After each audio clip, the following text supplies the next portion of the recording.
This is an unofficial, fan-made audiobook. All original stories are owned by Wizards of the Coast. If you are enjoying these stories, please consider subscribing to my Patreon over at patreon.com/voxoraculum for some special patron-exclusive content. Thanks. On with the story. Read the roots. Tell the tale. Future forms in waving weeds. Higher than truth is hope. Rootwater Saga. Before that rain-soaked morning, Nissa had spent a grand total of 15 minutes on Dominaria. 15 minutes of screaming at the closest friends she had. Chandra, Gideon. She'd had enough of being manipulated by Liliana, and had enough of her friends blithely going along with it. I can't bear to see another plane broken before I make my own home whole, Nissa told them. I'm sorry, but my watch is over. Now she was back, along with Chandra. Dominaria wasn't yet broken, but Nissa got the sense, sitting at the meeting room table across from Gaia and Saheeli, both haggard and exhausted, that the plane was careening toward its breaking point. Things are happening fast, said Chandra. Soren and Arlen are working together to shore up Innistrad's defenses.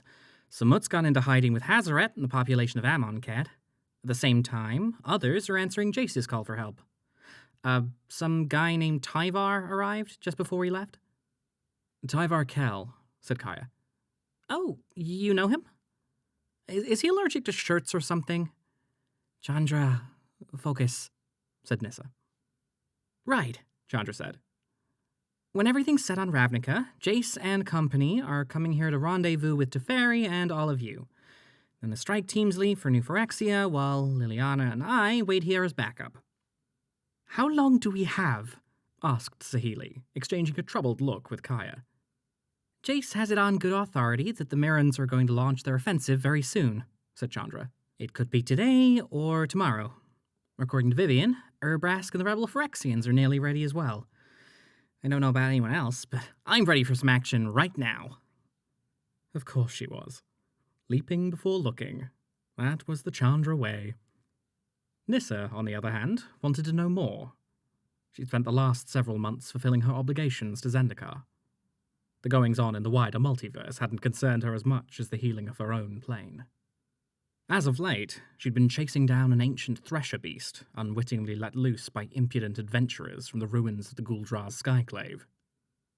She was in hot pursuit of the ravenous creature when Chandra showed up, telling tales of planes Nissa had never heard of. What exactly are you doing on Dominaria? Nissa asked. We are helping Teferi find information about how to use the Silex, said Saheeli.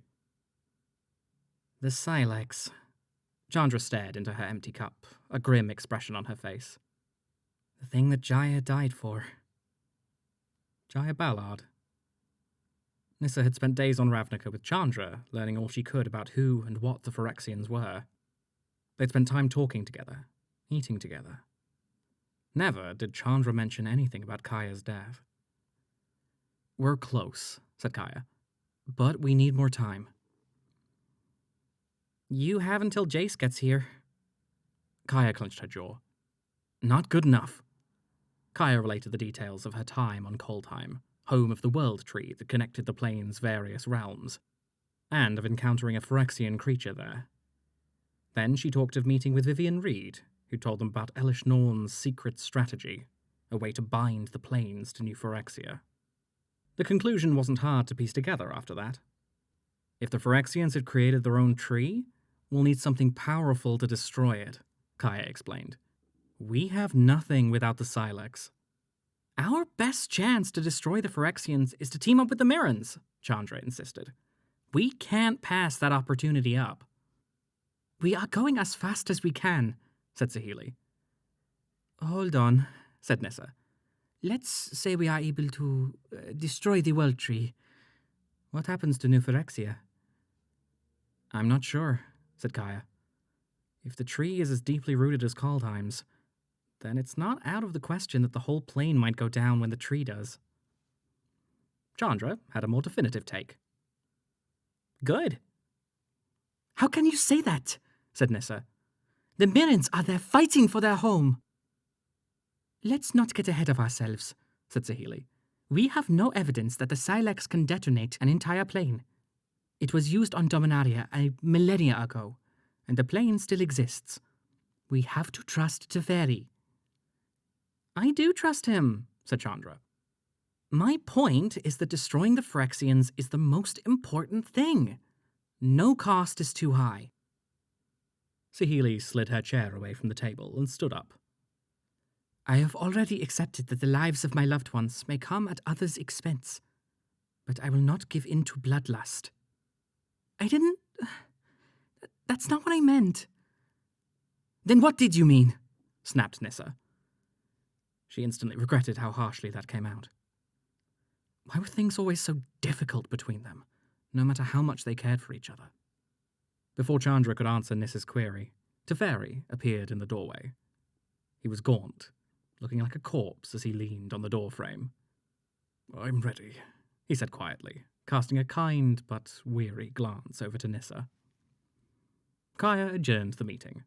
She and Saheeli accompanied Teferi away from the room, leaving Chandra and Nissa by themselves. Nissa knew Chandra well enough to know that her silence was a brace holding back her vitriol. She could guess what Chandra would say next. They didn't let me explain. They don't understand. Why can't they be sensible? I didn't, said Chandra, averting her eyes away from Nissa. This probably makes me sound like a monster, but I want them all to die. All of them. Anything having to do with Phyrexians or Phyrexia. They don't deserve any mercy. You're not a monster, said Nissa. But you're also not someone who revels in death. But I want them to suffer. They killed Gaia. Don't you understand that? I do, said Nissa. But like it or not, Ajani is one of them. Does he get thrown to the slaughter with the rest? That's unfair, and you know it. Chandra became silent. She sat at the table for a time, her hands folded on the table in front of her. Then, without so much as a murmur, she got up and left the room. The Phyrexian attack came in the dead of night. Despite their dwindling numbers, the Phyrexian troops that survived Elspeth and Joda's flanking attack pressed forward into the siege line, where they either got hung up on the barricade or funneled into pockets where equally relentless metal soldiers defending the tower tore into them.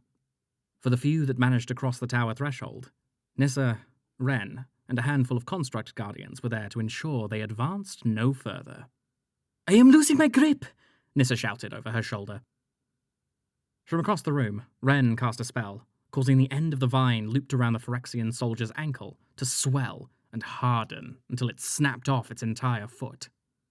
The soldier toppled to the ground, allowing a clay statue to batter the Phyrexian with its club-like arms until it stopped moving.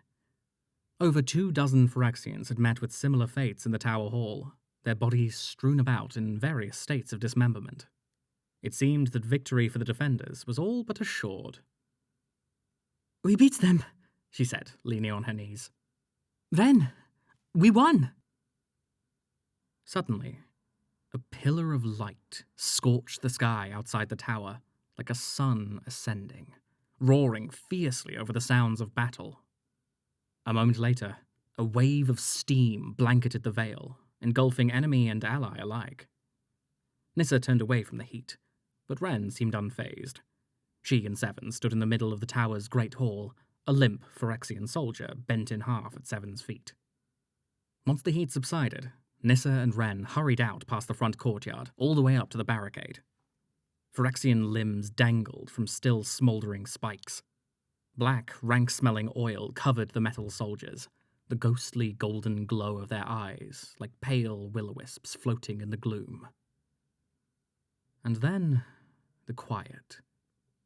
After the clang of weapons and the cacophony of screams echoing through the cavernous hallways of the tower had ceased, there was only the steady patter of rain on the dirt.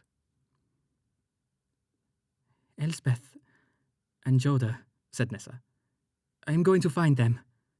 She began to descend the steps, but Wrenn had Seven move and block her path. "Our role remains the same, to guard Teferi," said Wrenn. But nothing. Wrenn was right. For all anyone knew, there was no one to be found. That blast was no simple light display. Sadly, if Elspeth and Joda were out there, they were in all likelihood consumed by the magic, their lives given to protect the tower and all inside. Now the duty of getting Teferi and the Silex to New Phyrexia rested on her and Wrenn. "Okay," she said, her head hung in mourning. "Let's regroup with the others at the workshop." Just as they started to move, explosions again rocked the tower halls. Nissa glanced back out into the front courtyard, but nothing looked different from the moment before. The metal soldiers stood as silent sentinels over the gore-covered battlefield. Where was the noise coming from? "Above," said Wrenn. Above and all around. Nissa gazed at the staircase. "Let me go up and see. Wait here and make sure nothing gets through." Wrenn gave the go-ahead, and Nissa scrambled all the way up to the second floor, to a wide hangar open to the elements. Joda had sent out the Thopter fleet from this location, which was now empty, save for a few Thopters in disrepair. As below, so was above on the western flank of the tower. Calm. Still. Not so to the east, toward the paths leading to the wild fields that approached the city of Argivia. The eastern watchtowers had come to life, spraying electrostatic bolts upward into the clouds, creating a false aurora that lit up the night with ribbons of bright green. Out of the haze emerged a battalion of knights, more than 100 strong and fully outfitted in identical white suits of armor. Above them flew what, at first, Nissa thought was an angel. Perhaps it had been at one time. No longer. This winged monstrosity was composed of brindled strands of blood-red muscle, except for its helmet, a hulking pyramid of stripped bone resting upon its shoulders. Watching the advancing army, Nissa could only think of the Gatewatch, the original four, facing down the Eldrazi, threatening to tear Zendikar asunder. There was camaraderie there, a clear sense of doing right. A naive sense. Nissa understood that enough now. Still, she longed for the confidence that Gideon could instill in her, the fervour that only Chandra could stoke, balanced with Jace's calm under duress. But none of them were there. Jace was on Ravnica, frantically preparing. Chandra left earlier in the day to join him. And Gideon. He wasn't coming. "But you are here," she told herself. She took one more moment for herself, and then ran back down to Wrenn. "Another wave of Phyrexians!" she cried. "How many?" "A whole army," she said. "If they get too close, we can't prevent them from entering the tower." Wrenn stood tall. "Then we will stop them." Nissa turned and led the way back out, not straight to the eastern fortifications, but into the front courtyard. The best thing to fight an army was an army of your own. Luckily, she still had the semblance of one at her command. "Arise!" Nissa screamed, recalling the control word Elspeth used to manage the mechanical army. Elspeth's plan had worked to preserve a large percentage of the defending garrison. The beetle-like metal soldiers numbered several dozen, and she counted 6 clay statue units still on their feet. They stomped to signal their attention and faced her. "Assemble and march!" As before, the metal soldiers trudged in perfect time, pummeling the rain-soaked ground of the tower's greenbelt until it was a black sludge. They lined up on top of a low battlement on the eastern edge of the tower complex. Slinking through the tight spaces between soldiers, Nissa stepped up to the front of the battlements to survey the scene. The Phyrexians had advanced close enough for Nissa to discern their ghastly armaments. Blades and shields the colour of bare bone, sinewy red at their edges. The angelic abomination hovered above the foot soldiers, gesticulating for what Nissa recognized as a complex protection spell. Sure enough, whenever turret fire came close to the enemy ranks, the bolts hit an invisible barrier and dissipated harmlessly. Fortunately, elementals wouldn't be slowed down by such a barrier. Nissa reached her consciousness out to the earth and the air, inviting the spirits of the plane to inhabit bodies made of dirt and stone, wind and rain. Air currents began to stir. The earth beneath the armies bubbled and churned. Defend yourself, Dominaria. But upon sensing the presence of the nature spirits, she experienced something she never had before. They recoiled at her presence. "Now is the time to show your strength," Nissa implored. They'd heard her. She could feel it. But her appeals went unanswered. She looked to Wrenn. "Do you feel that? My magic... Yes, the ley lines are tangled. Intentionally, I believe." The Phyrexian army loomed ever closer. There was no more time to wait. The enemy couldn't be allowed to reach the battlements. There would be no way to stop them from infiltrating the tower at that point. If nature would not heed her call, Nissa would have to march onto the battlefield with a legion of machines. But as adept as Saheeli's troops were at fighting, they were empty husks in comparison to the enemies advancing toward them. To Nissa, in that moment, the Phyrexians were the crest of a wave meant to overwhelm not only the tower, but all bastions of life and hope everywhere. From Lorwyn to Innistrad to her beloved Zendikar. With crushing force, with hidden corruption, with soul-destroying despair. Nissa unsheathed the thin, tapered sword hidden in her staff and raised it into the air. "Forward!" she ordered. The mechanical soldiers, followed by lumbering clay statues, led the way down the rampart and onto the field. "Stand your ground! Defend the tower!" The constructs assembled into a siege line, into which the Phyrexians charged. The armies collided with sharp, staccato thunderclaps. Metallic edges on both sides clanged against armor, searching for weak spots to bite, rip, and tear apart the enemy. The constructs, of course, did not feel fear. But the Phyrexians, their faces either obscured by helmets or replaced by smooth, featureless bone, did not relent either. Worse, unlike the black-armored forces that had attacked earlier in the night, this white-armored legion showed a semblance of battle tactics. Gone were the berserker charges that left the enemies overextended. These Phyrexians were organized into squads of 4 or 5, working together to pin down the machine warriors and attack from positions of strength. The clay statues did not fare much better.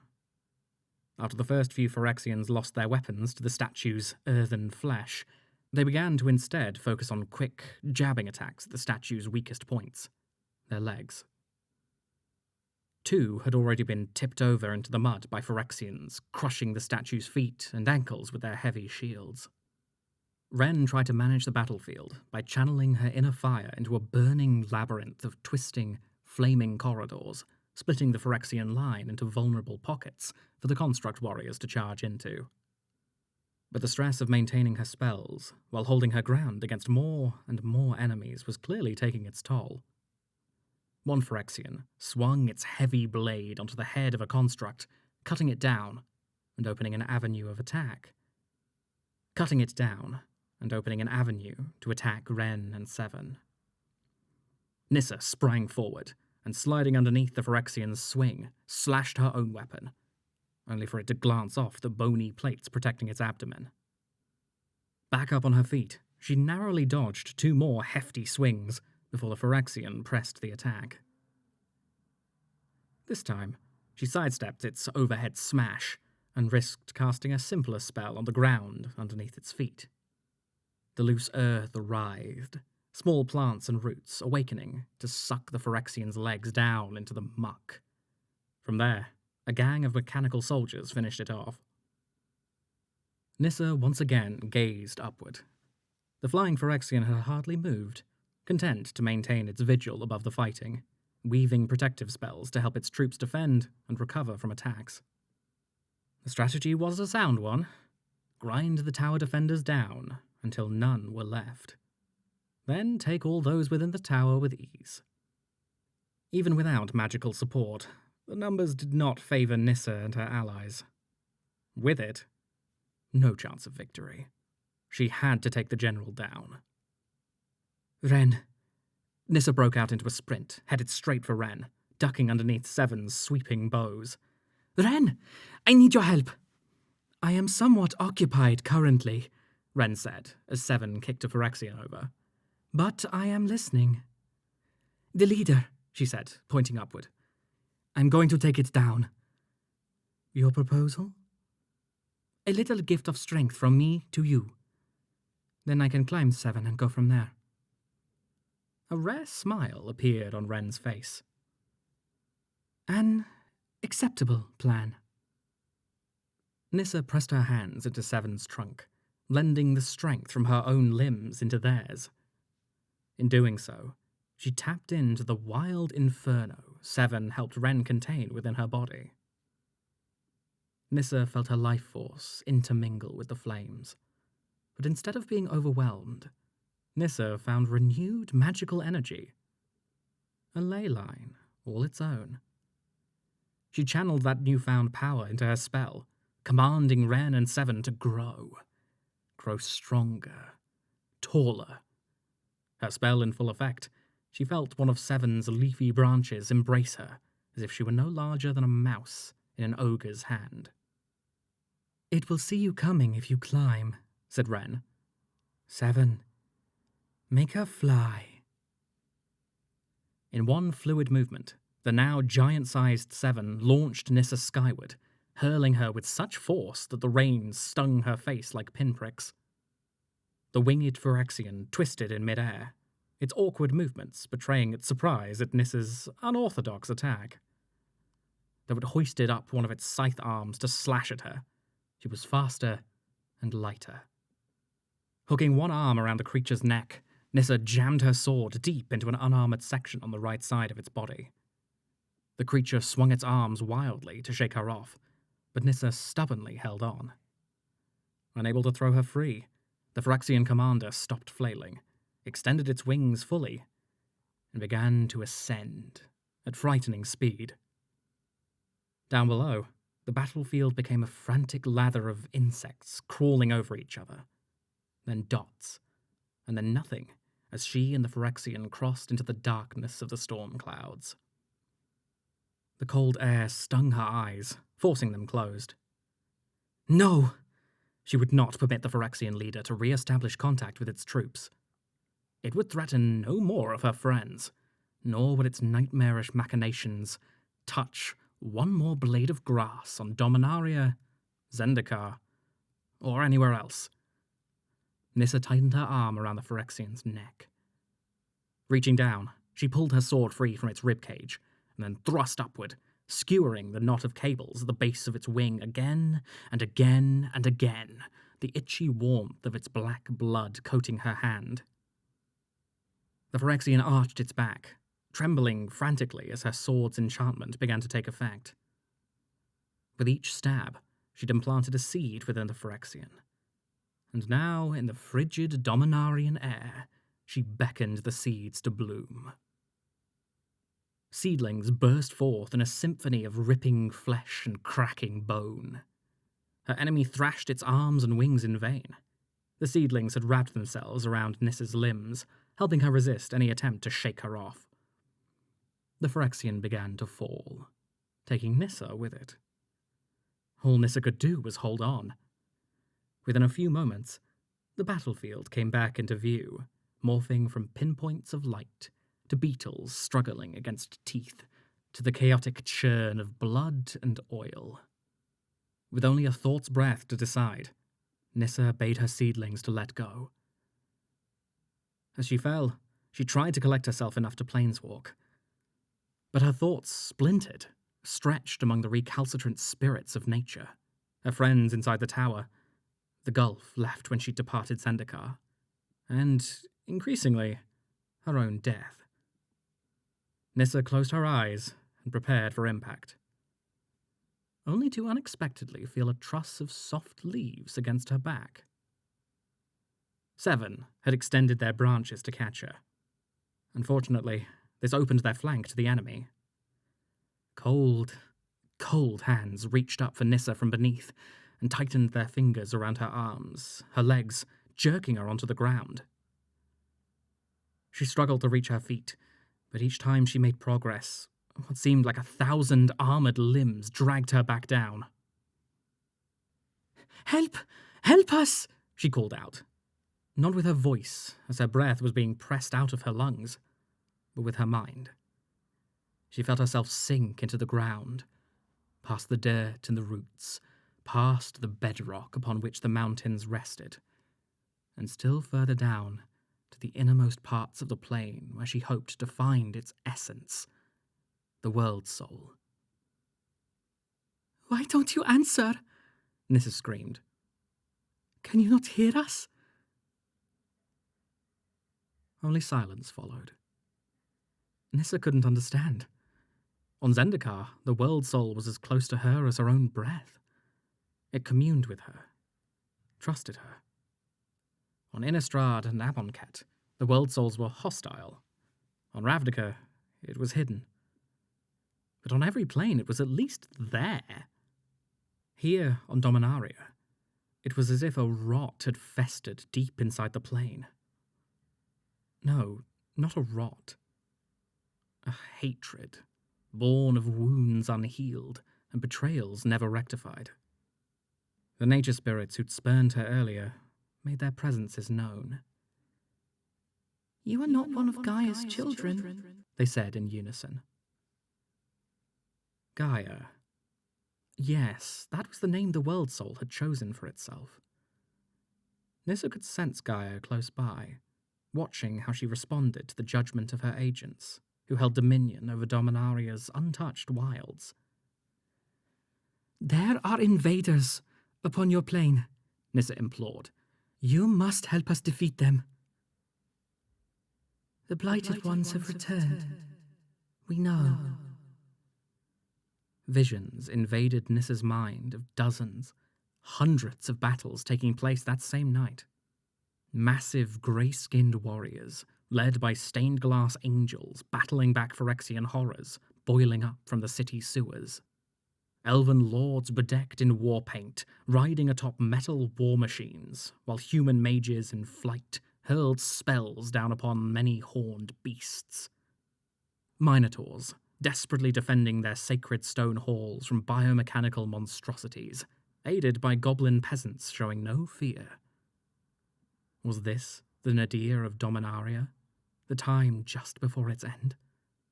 "You were a meddler to come drain Gaia's strength when her children need it." "I am a protector," Nissa said. "See for yourself."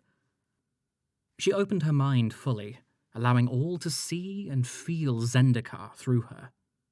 Her memories replayed as if she'd been a disembodied spirit, witnessing all parts of her life. From her first encounter with the soul of Zendikar, to defeating hordes of Eldrazi, to unleashing the healing power of the lithoform core.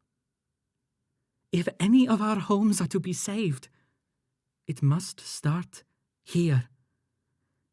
Help us, and we will end the Phyrexians, once and for all." "You are Oathbreakers.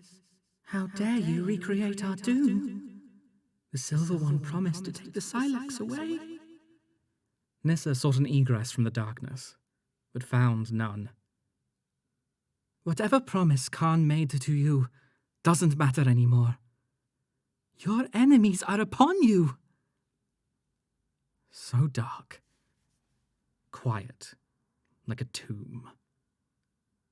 But within this void, Nissa found clarity. If this was her final night as Nissa Revane, She resolved to die fighting in the name of Zendikar. No, in the name of life on all planes. If you won't lend your aid, then return me to my fate. I will do it myself. That was when she heard it. A faint rumble that steadily intensified into a roar that pressed upon her soul.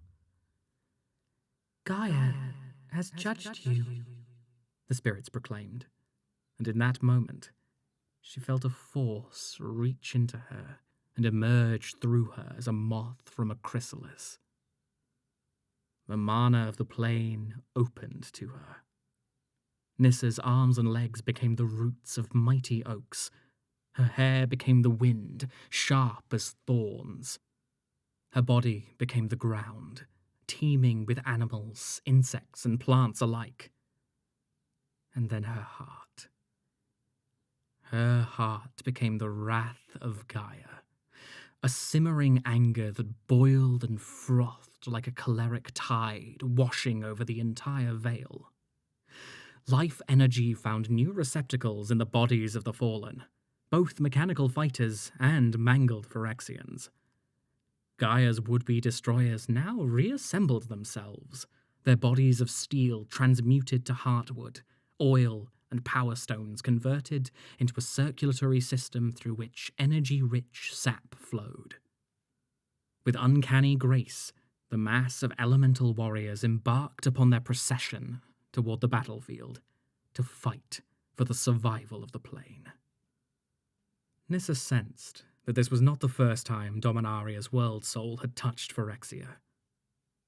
Becoming one with the enemy was to invite it into you, to fathom its true motivations. Nissa's questions about the Phyrexians were answered.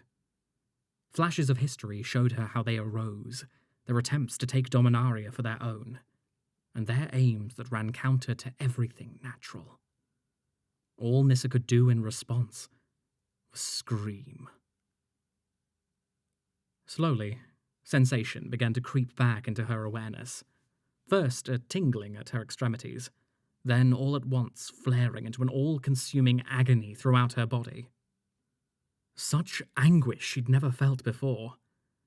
Such hatred she'd never thought possible emanating from her heart. Her eyes shot open. Only a fraction of a second seemed to have elapsed since she was pulled underground, bone-white appendages reaching down to seize her. But in that moment, everything had changed. She lunged out on instinct, willing the ground underneath her to churn and strike out at her attackers. This time, the elements immediately bent to her command as if they were extensions of her own body. Earthen tendrils burst upward, forcing away the Phyrexians crowding around her. Nissa came to her feet in time to witness Gaia's protectors pouring down the tower ramparts. They flooded the battlefield, engaging the remaining Phyrexians in a titanic crash. In the chaos, Nissa spotted Wrenn and Seven striding toward her, sweeping Phyrexians away from their path. When they got close, Seven scooped Nissa up with a bow and held her as they ran back toward the tower's battlements. "A dirge drifts in from the mountains," said Wrenn. "We must return to Teferi." "I know," Nissa said. Peering between Seven's branches, she could see the elemental fighters holding the bone-clad Phyrexians at bay like an undulating wall. Each fallen enemy being subsumed by Gaia's will and raised as a warrior for her cause. It was as glorious as it was terrifying. Nissa understood the sacrifice that it took, for even a world soul was not infinite. In other parts of the plane, Dominaria's heroes fought against Phyrexian invaders. The presence of the spirits here meant they were not elsewhere to aid others. Thousands would not see the morning. When they reached the battlement, it was eerily deserted, motionless. Seven placed Nissa onto the ground, and together, she and Wrenn watched the struggle on the battlefield. Earlier, Nissa had felt it. The flow of life intermingling with the Phyrexian yearning for destruction. It was a microcosm of their fight against all Phyrexians everywhere. Nissa, we are not alone. Nissa followed Wrenn's eyeline to the base of the tower. Dragging itself toward them was the Phyrexian angel, its wings clipped and spine shattered, the hilt of Nissa's sword still protruding from its back. The green seedlings had flourished into vines, wrapping themselves around the general's body like a new skin. With irresistible vigor, Nissa stepped forward, her hand extended. She curled her fingers, urging the vines to tighten. Do your masters experience sensation through you? She asked the Phyrexian. Do they feel it when I squeeze? I want them to know what we are going to do to them. To all of you. Not a simple end. No. She squeezed harder. The vines coiled around the Phyrexian's neck and began to twist. Nissa, stop, said Wrenn. Yours is not a song of cruelty. No, but it must be. Those voices in Nissa's head. The spirits. We know this enemy, and in your heart we see that it has already claimed those you love. They are forever lost. Victory over the blighted ones will require your hands to bear the blood of friend and foe alike. With those final words, the spirits departed, and with them left the rage. Nissa staggered forward a step, a gulp in her throat set free. Gaia had shown her what Phyrexians did if left unchecked. They invaded, subsumed, transformed, and then feasted. That knowledge did not go away. She'd see it in her dreams for the rest of her days. Nissa stared at the Phyrexian on the ground in front of her. No matter how broken it was, coursing through its limbs was glistening oil, a foul seed from which Phyrexia could always emerge. Perhaps the same was true for Ajani, for Khan if he'd been turned, for any others corrupted by the Phyrexians. When the time came to do what was necessary to protect the multiverse, she would have to be decisive. She would have to be the hand that moved for those who could not. Nissa closed her eyes and clenched her fingers tight. The vines obeyed her command. When Wrenn and Nissa reached Sahili's workshop, the stone wall around the door had been torn open, pushing aside the metal door and barricade. They stepped through into the chamber. Black smoke, the kind that burned with every breath, permeated the room. Through the haze, Nissa could make out more figures than the two she was expecting, all surrounding the temporal anchor. Her heart sank as the thought that Phyrexians had gotten past the defenses. Nissa summoned wind to blow the smoke away, and prepared to call upon Gaia's elementals one more time to smash their enemies. When the smoke lifted, Nissa saw that at least one of the figures was someone she knew. Nissa, said Nahiri, her hands raised in supplication. Stand down. Why are you here? Said Nissa, maintaining the swirling winds above their heads. Because I asked her to be, said Jace, stepping into view. We can't afford to turn away any allies in this fight. I hope you understand. His words were stern, but his expression was one of contrition. In the days before Nissa came to Dominaria, Jace had reached out to her to meet and talk. Invitations she'd left unanswered.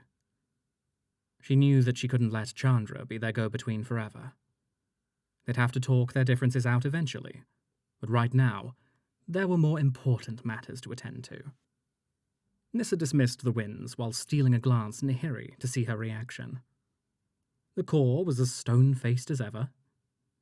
Closer to the temporal anchor were Sahili and Kaya, both surveying extensive damage to the machine. Wires and circuitry spilled out of gashes in the anchor's charred metal frame, like guts from a corpse. Debris packed the middle, as if the anchor had been crushed into itself. What happened? The power stone imploded and overloaded the anchor, said Saheeli, lifting wreckage away from the machine. I tried to hold it together, but the strain was too much. And Teferi? Jace asked. Did he find out how to make the Silex work? Gaia shook her head. He did, but some things still don't make sense. It took everything I had just to maintain contact. A mess of words and images. I think I understand how to activate the Silex, but we should ask him directly. Where is he? There. Gaia pointed to the stasis capsule at the center of the anchor. Nissa, Wrenn, Nahiri, and Jace aided Saheeli and Gaia to clear a path to the stasis capsule. Once that was done, Gaia was the first to step in. Teferi, she said, knocking on the hollow shell. You okay? After not hearing an answer, she leaned in closer and wiped the grime away from the small porthole in the capsule's door. Cupping her hands around her face, she peered inside. I can see him, but it's dark. Wait. Something's wrong. What? Said Jace, pushing his way forward. Nissa followed close behind, and saw at the same time Jace did. Teferi was inside, his eyes closed, a distressed expression on his face. He looked so pale and sickly. No, that wasn't it. He was disappearing before their eyes. She and Jace reached for the door release at the same time, only for Wrenn to call out for them to stop. Teferi's cord is still tethered to this device, said Wrenn. It reverberates with his song. You must not disturb it. Jace stepped back and concentrated, reaching out his mind to Teferi's. Wrenn is right. He's still there, but stretched, as if across distant places. Or different times. Saheeli began to pace, speaking to no one in particular. I could try to rebuild the anchor again. Maybe reverse the systems to draw him forward through the time stream. She stopped and looked at Jace. How long do we have? No time, Jace said with a frown. Gaia, without a fairy... I can do it, Gaia shot back. I'll get the Silex to work. We can't just leave him, Nissa protested. The Phyrexians are all over this plane. They're going to come back here. The Mirren attack is almost underway, said Nahiri. That's why we're here now, to gather you and leave for New Phyrexia. We can't let him die alone, said Nissa. Not alone, called out a voice from the doorway. Leaning against the broken doorframe was Joda, grimacing while holding his midsection. And not to die. If I let that happen, he'd never let me hear the end of it. A moment later, Elspeth stepped out from behind him and draped his arm over her shoulder, supported him as they both shambled into the room. Nissa had no idea how they'd survived that blast, but it was apparent they'd only barely done so. Guiding Joda to a seat at one of Saheeli's work tables, Elspeth sat him down and pressed a small flask into his hand. Then she strode to the middle of the room. My name's Elspeth Tyrell, she said, extending her hand to Jace. I know. Jace took her hand, a gleam in his eye Nissa recognized. He'd felt Elspeth's mind long before she made her appearance. Jace Bellerin. You are going to New Phyrexia. We are, once we're done here. Then I'm coming with you. You'll need someone who knows the lay of the land. And your companion? Said Jace, eyeing Joda with an expression Nissa could only describe as discomfort. I can't... Do you think you're the first mind mage I've dealt with, Bellerin? Joda said with a venom-laced smirk. You are neither the first nor the best. But give it a few hundred years and maybe you'll get there. His eyes strayed to the capsule housing Teferi, the smile fading from his face. I am Joda, Archmage of Dominaria, and right now my aim is helping my friend. I'll work on freeing Teferi while you lot go after the most awful place in the multiverse. Sound good? I didn't mean to offend you. Don't worry about being polite, Joda said. Worry about being careful, for your companion's sake. I will remain here as well, said Wrenn. My dealings with Teferi are not concluded. Soon, others began to planeswalk in. Vraska, in green and black armor befitting the Golgari queen. The Wanderer, elegant and fierce, accompanied by a young man with a shorn head, whom she introduced as Kaito Shizuki. Tyvar, still with no shirt, and finally, a grizzled, distant man greying at the temples, with a jaw clenched as he took in the rubble-strewn environment. Luca, this is Nissa Revane. Was all Luca said, paying her minimal attention. And Chandra? Nissa asked Jace. Chandra had left Dominaria earlier in the day with a promise to return. Where was she? Kaladesh, Jace replied. To visit her mother before coming back here. Nissa nodded. To wait with Wrenn and Liliana and the others. To see if they would come back. It was understandable.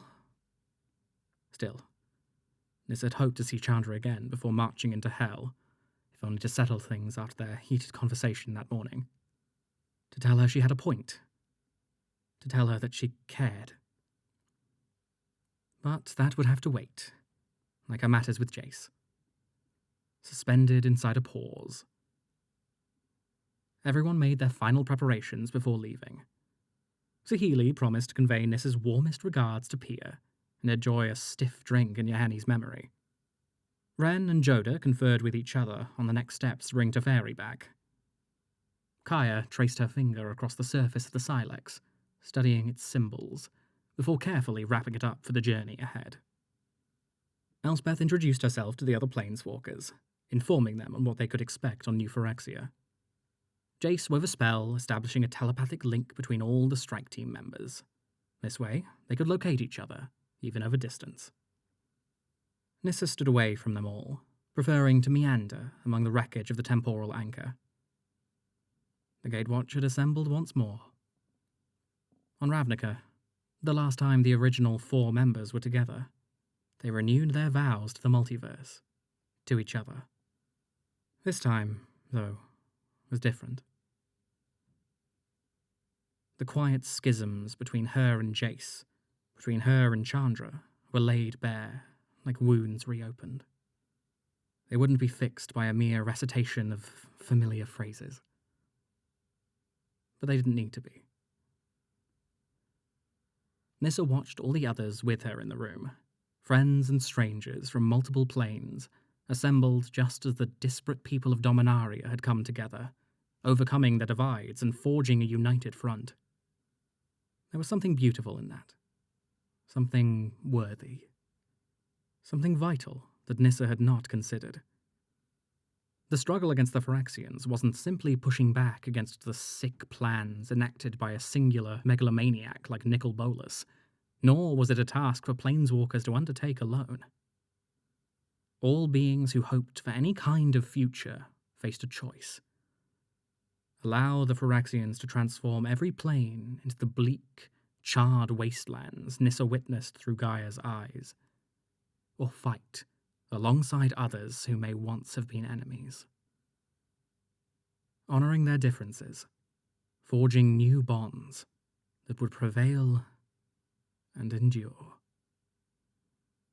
Jace announced that the time had come to leave, and everyone going to New Phyrexia gathered around him. Nissa walked toward the center of the room to join them, stopping momentarily when she noticed something small skittering around amid the debris. Kneeling down, she brushed away the ash and scrap to uncover a tiny artifact bird, for sure one of Saheeli's creations. It had her meticulous craftsmanship, sprinkled with a bit of playfulness. The bird hopped onto her finger, and Nissa lifted it up to take a closer look. It craned its neck, looked Nissa right in the eye, and let out a tiny metallic tone, like the tinkling of morning dew dripping into a still pond. For the life of every plane, she whispered, we will all keep watch.